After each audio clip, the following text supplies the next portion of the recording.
Hola, ¿cómo están? Soy Alejandro San Francisco y estamos en un nuevo programa de historia, libros y banderas, aquí en Radio Agricultura y Agricultura TV.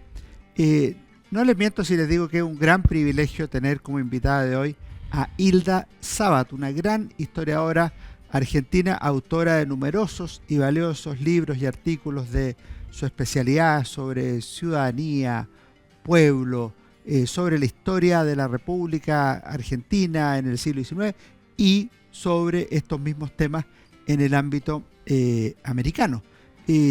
Ella es profesora emérita de la Universidad de Buenos Aires, investigadora del CONICET, y la hemos invitado hoy para conversar sobre este libro, Repúblicas del Nuevo Mundo. Dice mucho el título en esta ocasión, El experimento político latinoamericano del siglo XIX, publicado por Taurus y que fue publicado originalmente en inglés.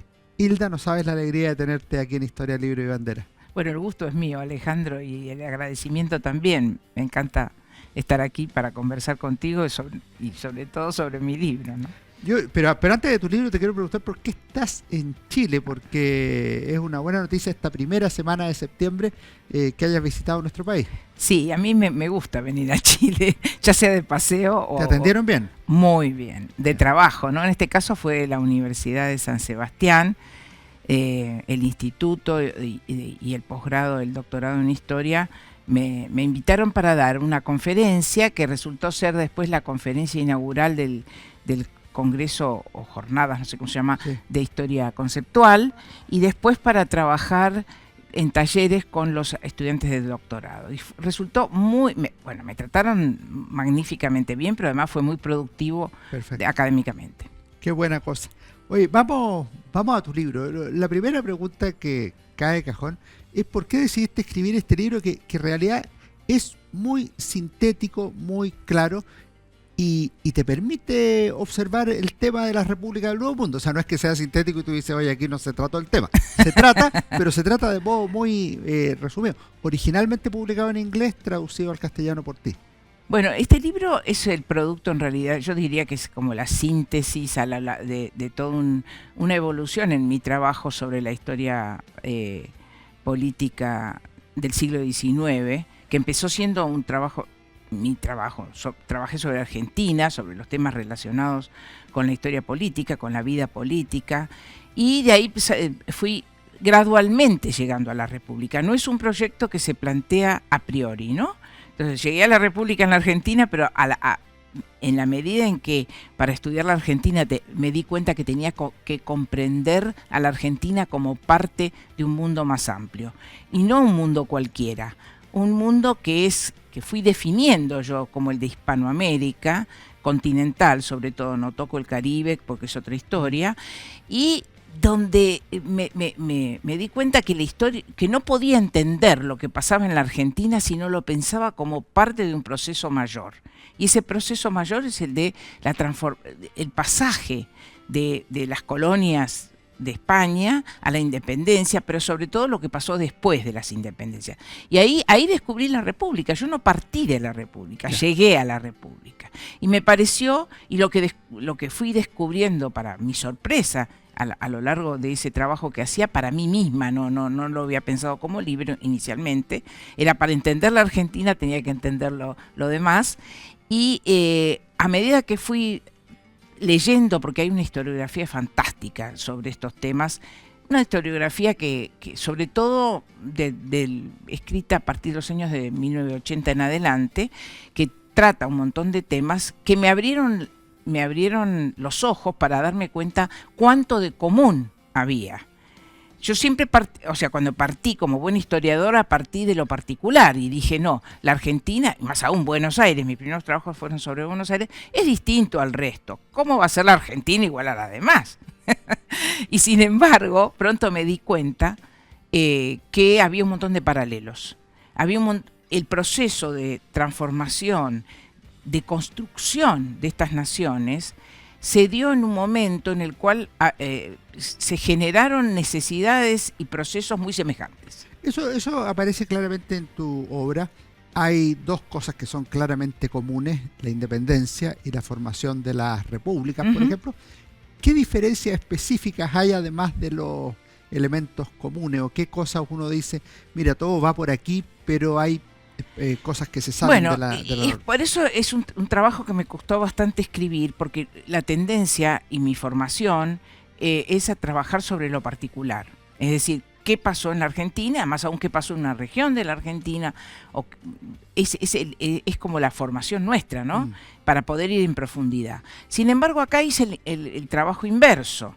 Entonces yo, por supuesto que hay muchas diferencias en las historias de estos países, pero mi esfuerzo fue por detectar si aquello que tienen en común tenía un sentido. Y por eso lo llamo el experimento político, porque en todos lados llegar a la República fue un proceso político muy complicado y muy conflictivo, pero una vez que se llega a la idea del gobierno a través de la soberanía popular y con instituciones republicanas, hay un montón de cosas que son comunes. Entonces a mí me llamó, el libro está focalizado en eso. Ya. Entonces, por supuesto, si uno agarra cada país en particular, tiene sus bemoles. Incluso parte de mi proyecto, y por eso es el tamaño, es que fuera breve y que fuera un ensayo de interpretación, no un trabajo monográfico. Cada país daría para, un tomo, pero eso no lo voy a escribir yo, se lo dejo a los demás.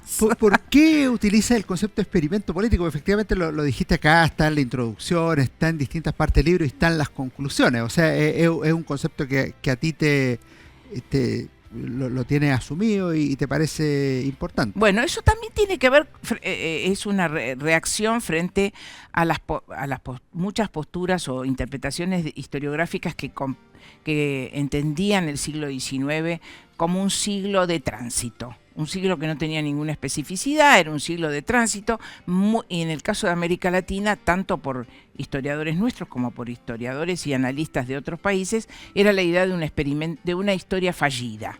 Acá el liberalismo no funcionaba porque por los atavismos coloniales, por los conflictos, por los caudillos, y entonces el siglo XIX aparecía, a ver qué obstáculos hay o qué impedimentos hay para llegar a la verdad, a lo verdadero, que es a fin del siglo XIX, cuando está el Estado, la nación, ¿no? Y a mí me parecía que eso estaba equivocado como interpretación y que ignoraba la complicada formación y el trabajo que significó para estas sociedades, tanto para sus dirigencias como para sus sectores más amplios, el trabajo que significó construir estas repúblicas. Y entonces lo de experimento es porque yo creo que no había para los actores un final muy claro, y que el proceso era lo interesante, y que el proceso fue de experimentación en el sentido de prueba y error, cambios, y lo que me interesaba era mirar cómo estas sociedades reaccionaban y de ninguna manera se constituían en espacios de molicie política, sino todo lo contrario, de gran actividad política, y que esa actividad política no era simplemente violenta o atávica, sino que era creativa.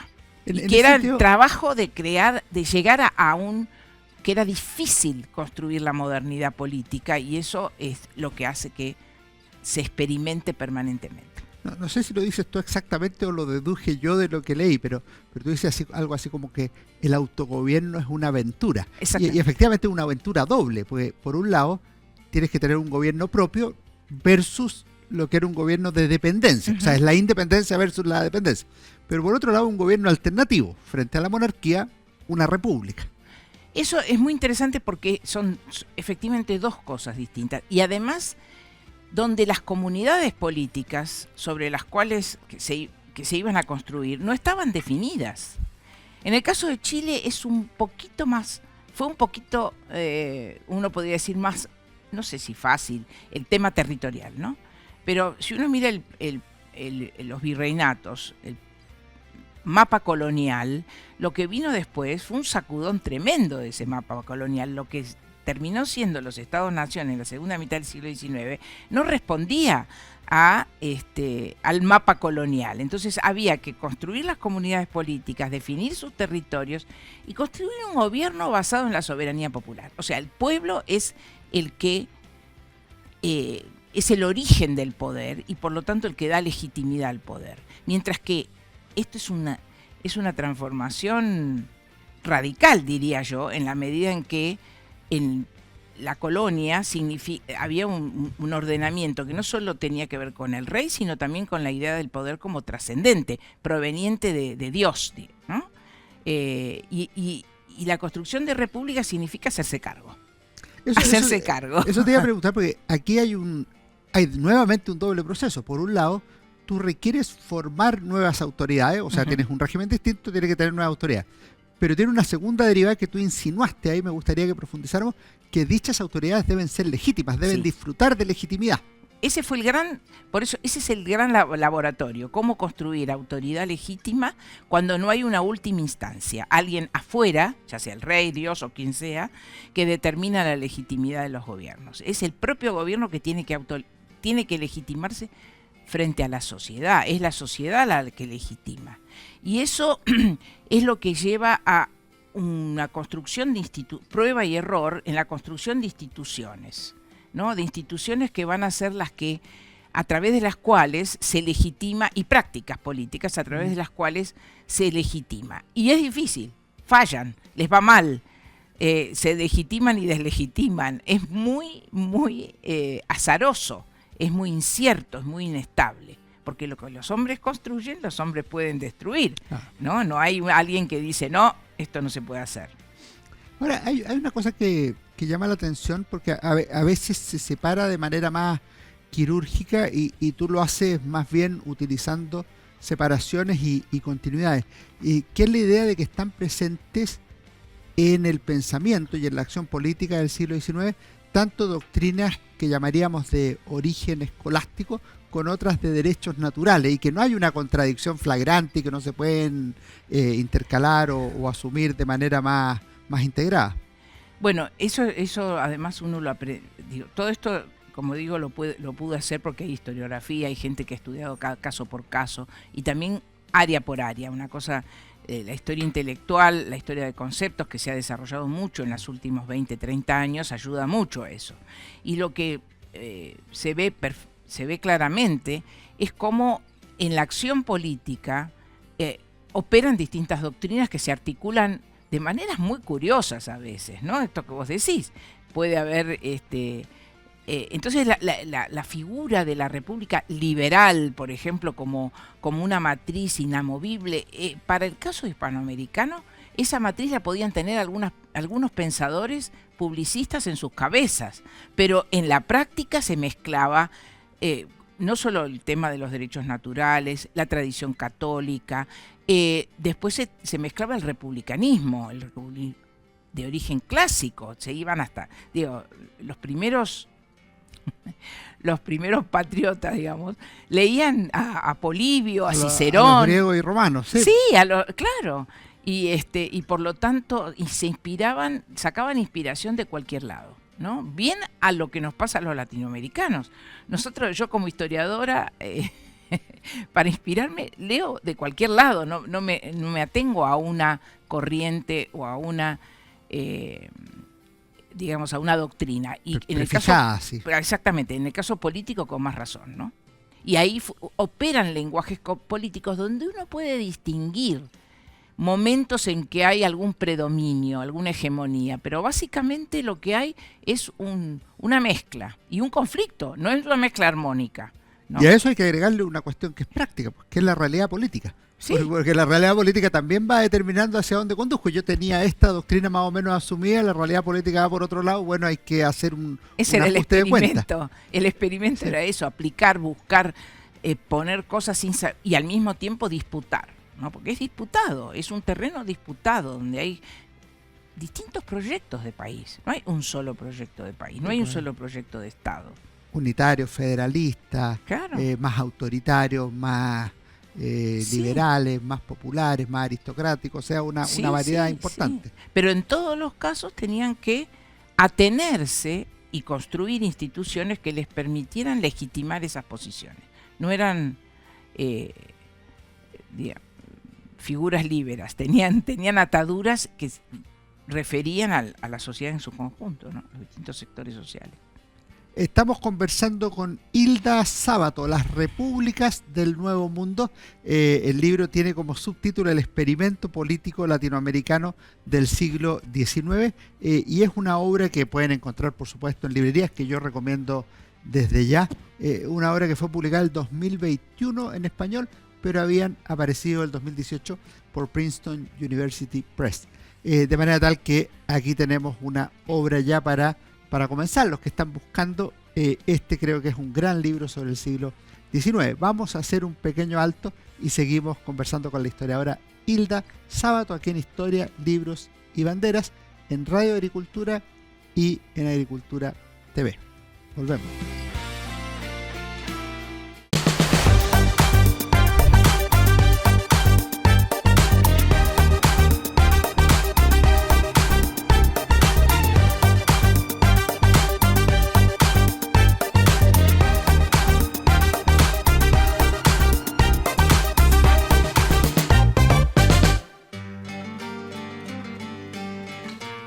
Volvemos con Hilda Sábato, Repúblicas del Nuevo Mundo, libro publicado por Taurus y que nos convoca hoy en Historia, Libros y Bandera. Hilda, tú decías que aquí había un experimento. ¿Cómo se organiza una república? No es tarea fácil. Aparte del tema doctrinal que deben tener las autoridades de legitimidad, que se ha producido un cambio, ¿cómo ves tú ese proceso? La primera cosa es que cómo se llegó a la República, porque no es que de la independencia salieron todos diciendo viva la República, ¿no? De la independencia salieron diciendo no queremos más rey y queremos adoptar un principio que era bastante nuevo en ese momento, que era el de la soberanía popular, que el poder surge de la propia sociedad. Es la sociedad la que instituye la comunidad, no al revés. No es una comunidad que crea un gobierno, sino es la propia tarea política la que va a instituir gobierno, comunidad, nación y lo que sea. Entonces, eso primer punto. Pero, ¿cómo se ejerce la soberanía popular? Yendo a tu pregunta. Bueno, ahí hay un debate muy grande, porque la soberanía popular... no había muchos ejemplos. Esto es una cosa muy importante para entenderlo en Hispanoamérica. En realidad, Hispanoamérica fue muy pionera. Nuestras dirigencias se arrojaron a una aventura de la cual no había muchos ejemplos, porque las pocas ejemplos republicanos que hubo fueron, ya para entonces habían fracasado, salvo la República Norteamericana, que era el único ejemplo que se sostenía.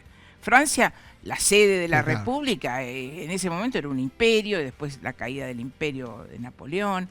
Europa estaba en medio de una vuelta al absolutismo, o sea, la idea de que los reyes, del sistema absolutista, de los reyes todopoderosos, o si no, como mal menor, aceptaban la monarquía constitucional.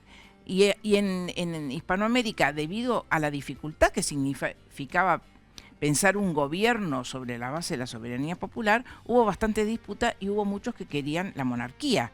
Muchos de nuestros próceres entendían que la monarquía era monarquía constitucional, o sea, también basada sobre la soberanía popular, era un camino más tranquilo, más ordenado. Tenían razón. De hecho, Brasil se quedó como monarquía constitucional, pero en los países latinoamericanos, luego de unos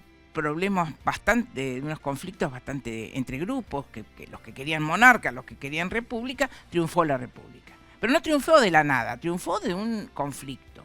Y esa república además sería república representativa. Ese es otro punto. O sea, primero república versus monarquía, primero soberanía popular, después república versus monarquía constitucional, y tercero, una vez que se van despejando, digamos, los campos, república representativa. Claro. Y eso es lo que me interesa a mí en este libro. Es decir, cómo se construye una república basada sobre una idea muy... estamos acostumbrados a eso, pero en ese momento era bastante curioso, ¿no? Es decir, la soberanía la tiene el pueblo, pero no la puede ejercer directamente. Que el pueblo no puede salir a hacer leyes, a construir, a gobernar. Entonces, el sistema representativo es este artificio que dice que la soberanía radica en el pueblo, pero el pueblo la delega en sus representantes. Y son los representantes los que van a gobernar. Hasta ahora tenemos eso. Ahora, eso de repente lleva a un prejuicio, podríamos decir, o a una comprensión de la soberanía o de esta república como un carácter elitista, que son unos pocos los que gobiernan y el pueblo se quedó ahí varado a la vera del camino. Tú cuestionas un poco esa definición y dices que hay distintas formas de participación popular y distintas dimensiones del ejercicio de la soberanía o de la práctica republicana. Efectivamente, porque es una sociedad que tiene diferencias de clases, una sociedad que tiene además una concepción jerárquica, bien mantiene no la concepción jerárquica dura de la época colonial, pero es una sociedad que tiene jerarquías. Pero lo interesante del sistema político republicano es que obliga, aunque no, muchos de los dirigentes republicanos del siglo XIX estaban absolutamente comprometidos con la idea de que tenía que haber participación popular, pero otros no, pero aún los que no estaban, no tenían más remedio, porque justamente eso es el sistema representativo. Y además, el sistema representativo con una fuerte impronta republicana, creo yo, que implicaba la noción de una sociedad formada por individuos que se comprometían con la vida política, ¿no? La idea de virtud cívica. El ciudadano tiene que participar.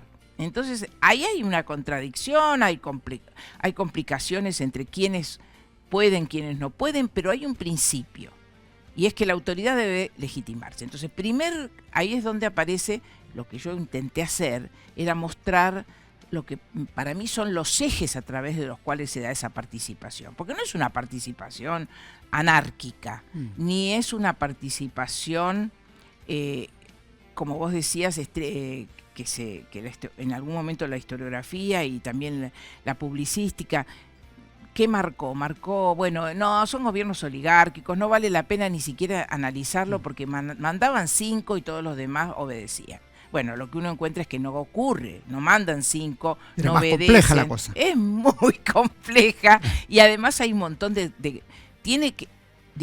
lo cual no quiere decir que los pobres van a gobernar. Lo que quiere decir es que quien gobierna tiene que recurrir al pueblo.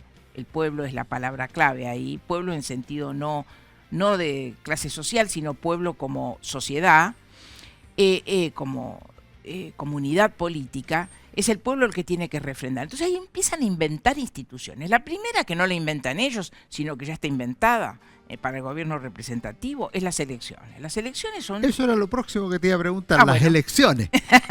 Porque las elecciones pasan a ser un mecanismo, por más que no esté perfeccionado ni tenga la forma que adquiere hasta el día de hoy el sistema electoral, es un sistema de elecciones. Es un sistema de elecciones y la elección es un artificio, es un mecanismo.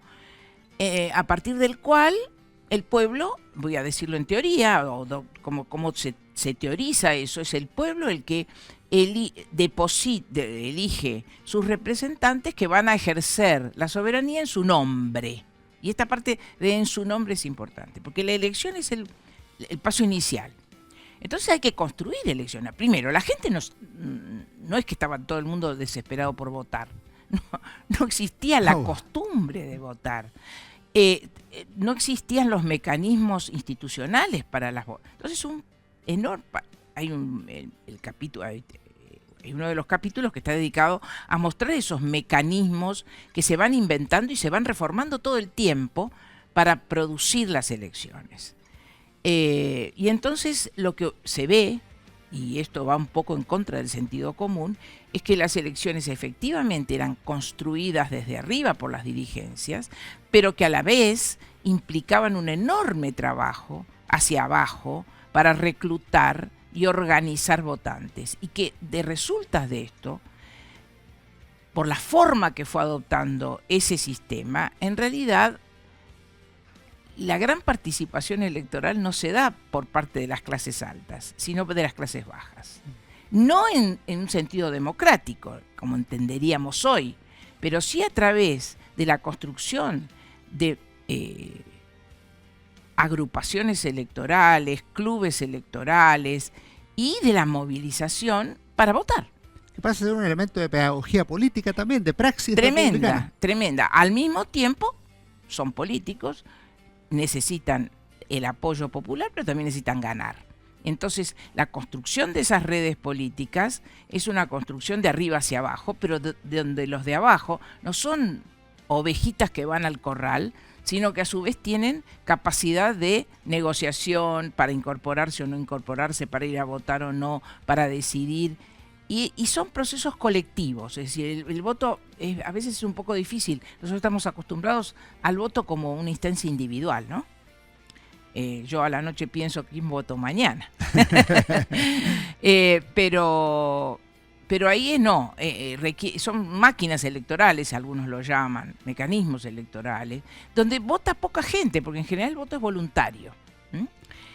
Pero no es que son individuos que van a votar, sino que está organizado. La votación es organizada. Ahora, hay otro capítulo tuyo que al menos para mí es contraintuitivo. Yo lo había estudiado por la Guerra Civil del 91 en alguna medida, pero es el capítulo que se llama Ciudadanía en Armas, porque en la práctica podría ser la ciudadanía en armas relevante en la República, podría parecer contradictorio. Como tú vas explicando el tema, adquiere una coherencia específica y yo creo que merece revisarse el papel de las armas, la violencia política y la ciudadanía en América.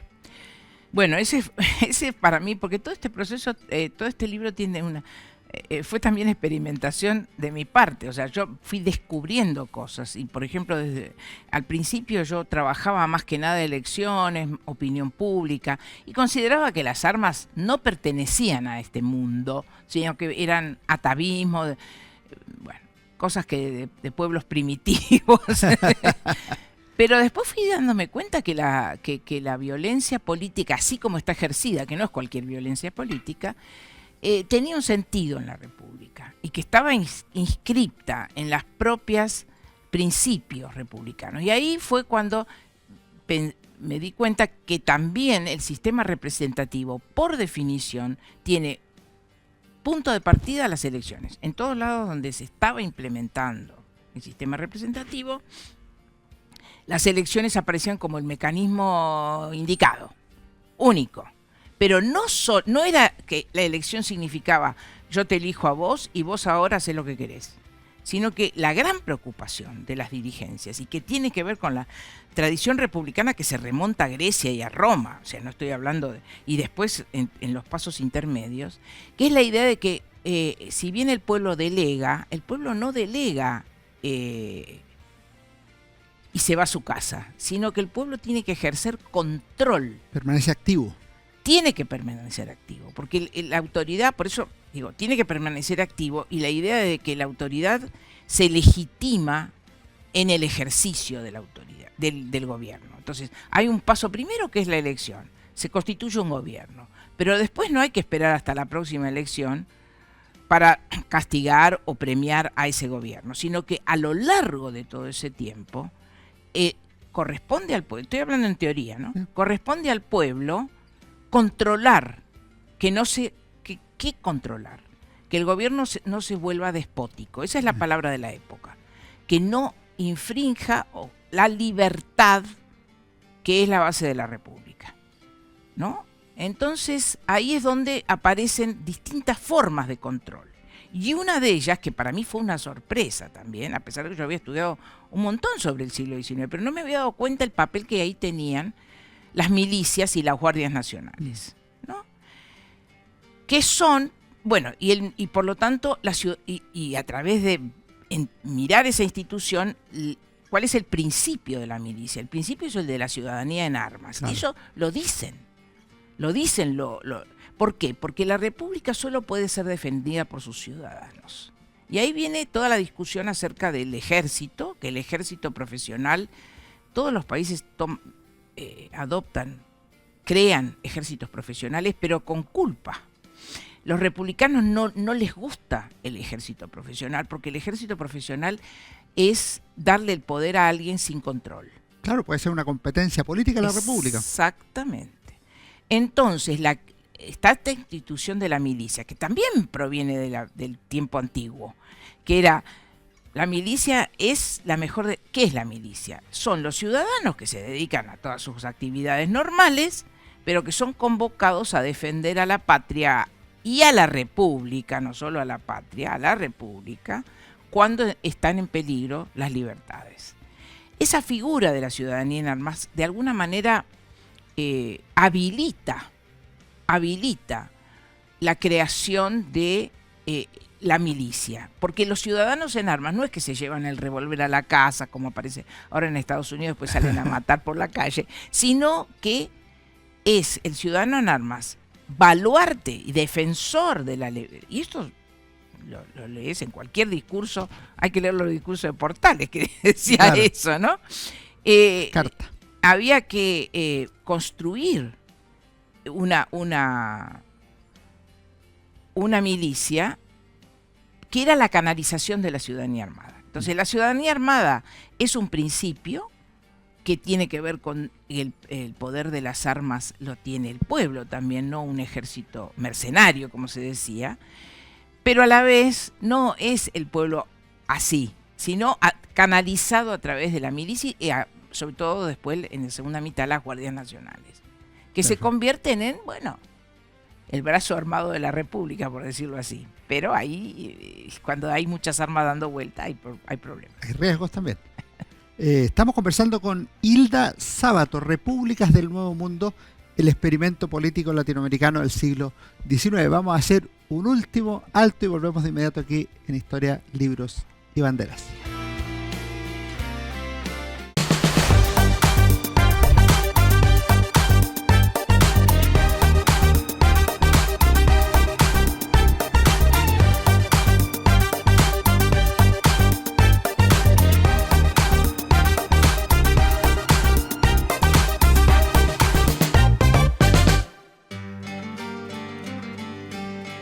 Volvemos a nuestro último bloque con Hilda Sábato, esta fascinante conversación sobre las repúblicas y la historia del siglo XIX en América Latina.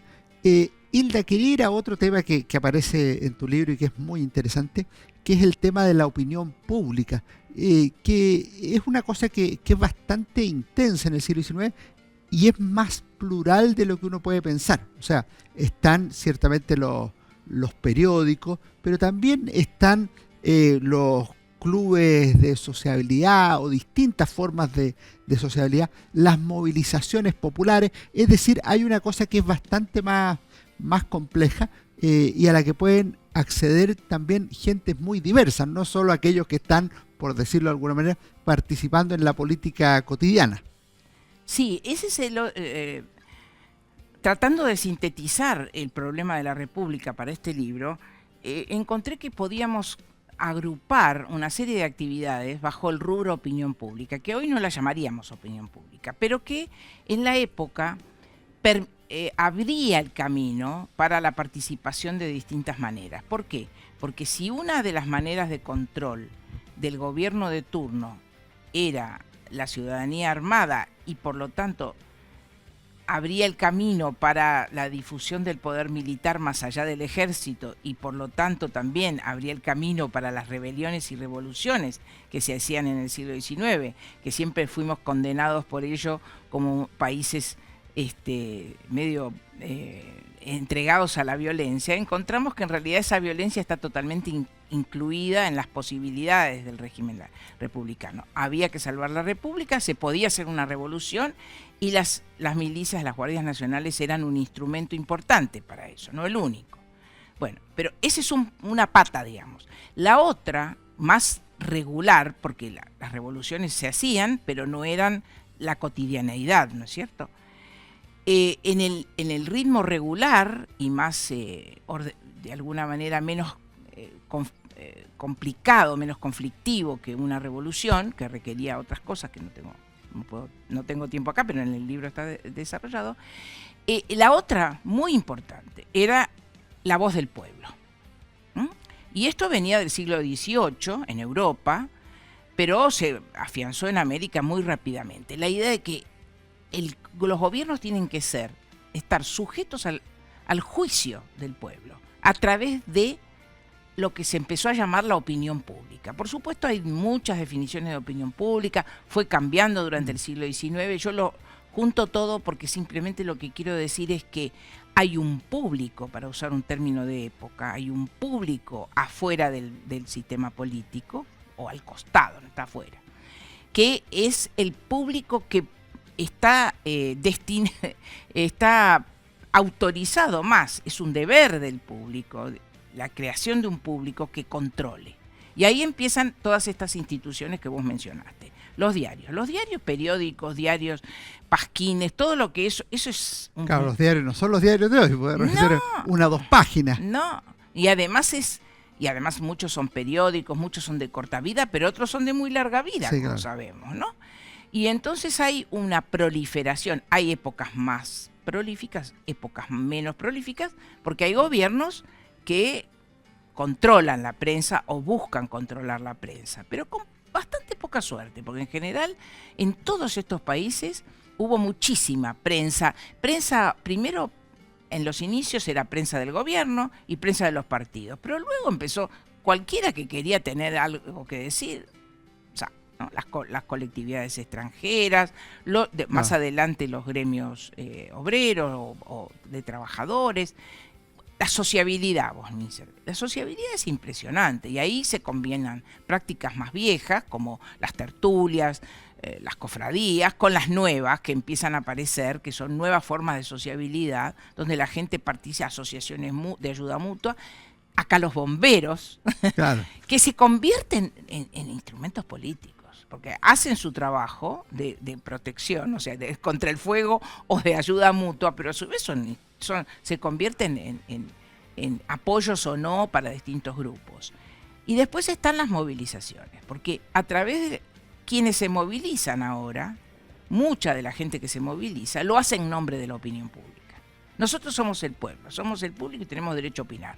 Y salen a la calle y hay hay momentos más cerrados y momentos más abiertos, pero existe esa dimensión que muchas veces quedaba opacada de nuevo bajo la idea, los diarios lo controlan 3 personas, la gente que participa lo hace en contra. O sea, hay una idea un poco también un poco generalizada, que era que las movilizaciones, por ejemplo, de sectores amplios o sectores con clases populares, cosas como la Sociedad de la Igualdad o lo que fueron los artesanos, lo hacían como en contra, protestando, y no siempre es protestando, y no siempre es en contra, son mecanismos de relación entre gobierno y sociedad, muy dinámicos, y ahí efectivamente participan bastante más de los que participan en las elecciones o en las milicias, que son generalmente hombres adultos, mayoritariamente de clases populares, ordenados jerárquicamente por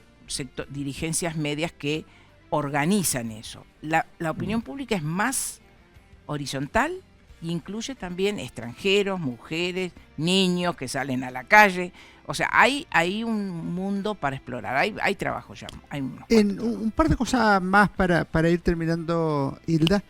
Cuando uno ve lo que es el proceso de independencia, uno ve al menos 2 cosas. Uno, que hay que ser independiente de quien antes éramos dependientes. Esa es la tesis. Y por ende hay que derrotar militarmente a aquel que representa esa dependencia. Logradas ambas cosas, independencia por un lado y victoria militar, yo creo que se produce un traslado de problemas. O sea, después los problemas van a ser entre países, por ejemplo, entre naciones distintas. Va a ser al interior del país, o sea, una guerra civil, de manera que hay que derrotar al adversario político, liberal conservador, federalista unitario, u otra fórmula. ¿Cómo ves ese problema? ¿Como parte de lo que había que experimentar también o tiene otra...?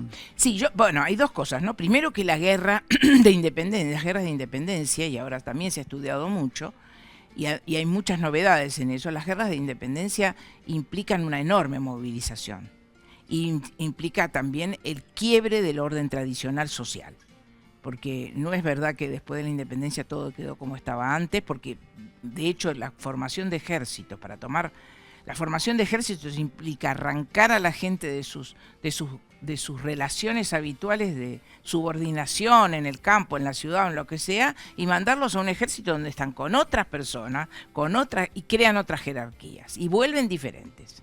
No es lo mismo alguien que paseó por todo el cono sur como soldado y empoderado, se diría hoy, y ya no vuelve lo mismo a ser un inquilino de una hacienda, ¿no? Eso por un lado, o sea, hay una movilización que afecta tanto a las clases dirigentes y a los sectores que empiezan a aparecer como dirigencias nuevas. Hay caminos nuevos para ser dirigentes, no son los viejos nombres, son nuevos. Y hay también, aparte de eso, hay también el problema que yo decía antes, hay que definir la comunidad política. Y la comunidad política, los límites, ¿cuál es nuestro territorio? Eso es lo que da lugar a los conflictos que hoy llamamos internacionales, pero en ese momento era entre quienes pertenecían a el mismo universo colonial. Y los límites de Chile es un poquito distinto, pero por ejemplo, Perú, Colombia, Venezuela y Ecuador, que formaron en algún momento una unidad, el Río de la Plata explotó en términos de la redefinición de soberanías territoriales, esto ya no es. Entonces, ahí hay una movilización armada importante, pero no quiere decir, porque que esos ejércitos se hayan mantenido como tales. Entonces lo que hay es un rearmado, pero donde la cuestión de las armas y de la violencia política tiene un lugar. Y tiene un lugar que además está legitimado por esta cuestión de defender la libertad y defender la soberanía y la institución A ver, ¿por qué es importante la Guardia Nacional y la milicia? Además de todo, porque hay una descentralización del poder militar. Un ejército significa una cadena de mandos, unas decisiones. Cuando hay otras formas de manejo de armas, que además son generalmente locales, con mucho apoyo en provincias, en regiones, etcétera, no hay control no hay control uniforme, hay control, pero no hay control desde arriba, de un solo lugar. Estamos llegando al final, Hilda, y quería partir con el comienzo del epílogo. En el siglo XIX, América fue republicana. Es una afirmación tajante, categórica, pero que en alguna medida cierra tu tesis, porque al final, si tú miras esto como un siglo perdido, bueno, da lo mismo lo que fue América. En cambio, tú lo ves por el otro lado. ¿Qué nos podrías decir a modo de balance? Muy brevemente, yo creo que una de las cosas que también fue un descubrimiento para mí es darme cuenta que la República no tenía buena prensa en el siglo.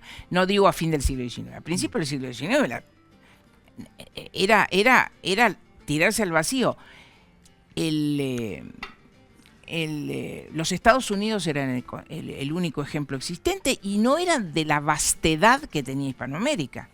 En términos de las repúblicas más tradicionales eran siempre reducidas a espacios pequeños. Esto de lanzarse a una aventura de este tipo significó y se mantuvieron republicanos. A ver, una cosa muy interesante. Nosotros, con todos los conflictos que hubo, con todas las guerras internas que hubo, revoluciones, ¿no? Y guerras, todo eso ocurrió. Y sin embargo, yo no sé si de cabezaduras o porque no sé por qué, pero no hay, salvo en el caso mexicano, un intento, no hay una crítica a la República como formato, como régimen. Hay variantes de la República. Mientras que en Francia, recién la República se consolida en 1870. En Brasil hubo monarquía hasta la década de 1880. Ni hablar de los países como España o Italia, que las repúblicas fueron experiencias pequeñísimas y fracasadas, ¿no? En el 19, a fin del 19 esto va a cambiar. Entonces yo creo que en ese sentido, contra la idea de que Hispanoamérica estaba a la retaguardia de la modernidad, creo que estaba a la vanguardia, lo cual no es ni bueno ni malo. Con esto no quiero decir que lindo que estábamos a la vanguardia, porque pasaron cosas horribles en este continente, pero es así, digamos, no se puede mirar ese proceso sin sorprenderse por la persistencia que tuvo la República, que hasta hoy, con todos sus bemoles, defectos y problemas, seguimos sosteniendo. Hilda, a los invitados a este programa Historia, Libros y Banderas, como queremos crear una comunidad de lectores, de auditores, de personas que les gustan los libros, siempre le preguntamos a los invitados qué libro recomendaría, qué libro le ha gustado, qué libro lo marcó. Puede ser de cualquier tema, puede ser literatura, historia, literatura pensamiento. Sí, tienes plena libertad para decir. Yo voy a citar, yo como estoy con la República, me quedé con la República, y voy a citar un libro que ya tiene sus años, pero que es, se me ocurre una lista interminable, pero... De hecho, aquí hay para los que quieran leer el libro, que yo lo recomiendo vivamente, tiene una lista por capítulo de bibliografía muy bonita. Y juro que la leí. Está muy bien eso. Porque si no, no hubiera podido escribir eso. Pero voy a citar un libro porque me vino a la mente tanto que hablamos de la República. Hay un libro de Rafael Rojas, que es un historiador de origen cubano, pero que vive en México.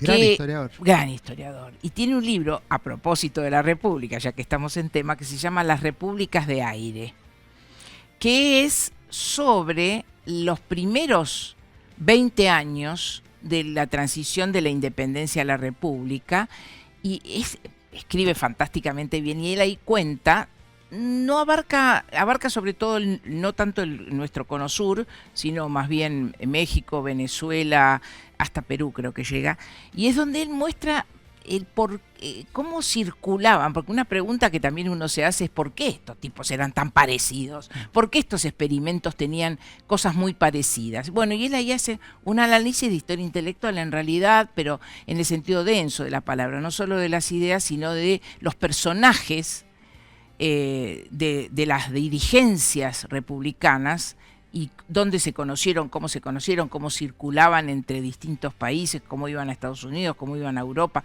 y es fantástico el libro. Un gran historiador además que tiene libros de pensamiento sobre el tema de las revoluciones, sobre la polis literaria, o sea, tiene muy buenos trabajos, y tenemos ese entonces de Hilda Sábato recomendado, Rafael Rojas. Yo les recomiendo por mientras Repúblicas del Nuevo Mundo de Hilda Sábato. Qué alegría haberte tenido aquí en Historia, Libros y Banderas, Hilda. Bueno, el gusto ha sido mío, esta conversación. Como siempre, uno se queda con ganas de seguir la charla. Volveremos. Ustedes no se vayan, ya viene mi recomendación de libros como cada semana.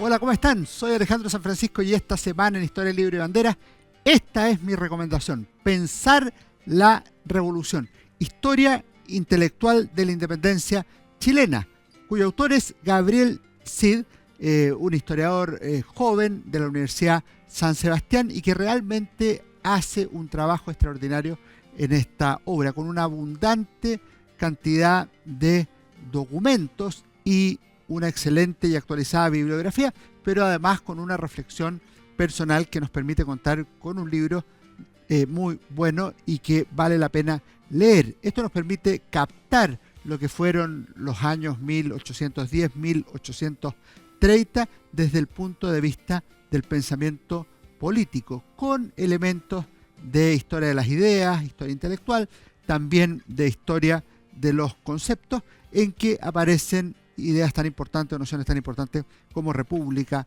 constitucionalismo, la ciudadanía y otros por el estilo. Publicado por la Universidad Diego Portales, este libro de Gabriel Cid es un gran aporte al conocimiento histórico, a la formación de la República en el siglo XIX chileno. Que estén muy bien, nos vemos en nuestro próximo programa Historia, Libros y Banderas, aquí en Agricultura TV.